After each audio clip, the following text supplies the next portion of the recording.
Hello friends, welcome back to Media Talks. நான் உங்கள் Mounika. Vijay TV என்னதான் பிளானில் இருக்கீங்கன்னு எனக்கு கொஞ்சம் கூட புரியலங்க.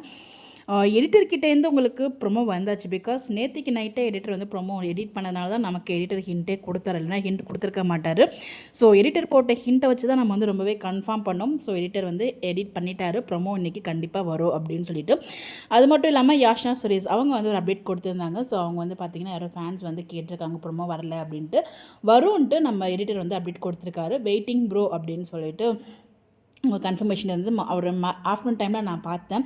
நானும் அதுலேருந்து உங்களுக்கு இந்த வீடியோ போடணும்னு பார்த்தேன், பட் போட முடியல. ஸோ சேர்த்து இந்த வீடியோவில் நான் எதுவுமே ஷேர் பண்ணியிருக்கேன் அந்த அப்டேட்டுமே. நானும் ரெஃப்ரெஷ் பண்ணி பார்க்குறேன். ஸோ ப்ரொமோ வரவே இல்லை. ஸ்டில் இப்போ வரைக்குமே மகாநதிக்கு ப்ரொமோ வரல. பட் ஏன் காரணம் இப்போ வரைக்கும் ஏன் இன்னும் ரிலீஸ் பண்ணல, இது யார் மேலே தவறு? ஸோ சேனல் சைடு, அதாவது டீம் சைட்லேருந்து எடிட்டர் சைட்லேருந்து ப்ரொமோ வந்தாச்சு, பட் ஏன் இன்னும் ரிலீஸ் பண்ணல? இதுக்கான காரணங்கள் என்ன, பின்னாடி இருக்க ரீசன்ஸ் என்ன, பல கேள்விகள் இருக்குது. நம்ம எப்படி கேள்வி கேட்டாலும், பல கேள்விகள் கேட்டாலும் இதுக்கான பதில் வரப்போகிறது கிடையாது. பட் நம்மளால் முடிஞ்ச ஒரு விஷயம், இவங்க என்ன தாங்க பண்ணட்டும், டு த கோர் என்ன வேணாலும் பண்ணட்டும், பட் நம்மளோட சப்போர்ட் மட்டும் என்றைக்கும் விட்டுறவே கூடாது. ஸோ முடிஞ்சளவுக்கு எல்லா வீடியோஸ் கீழே, அதாவது மகாநதி ரிலேட்டடாக வீடியோஸ் வந்திருக்கும் இல்லையா, அதுக்கு கீழே மட்டும் கமெண்ட் பண்ணி அந்த வீடியோஸ் மட்டும் வைரல் ஆகிற மாதிரி, ட்ரெண்ட் ஆகிற மாதிரி பாருங்கள்.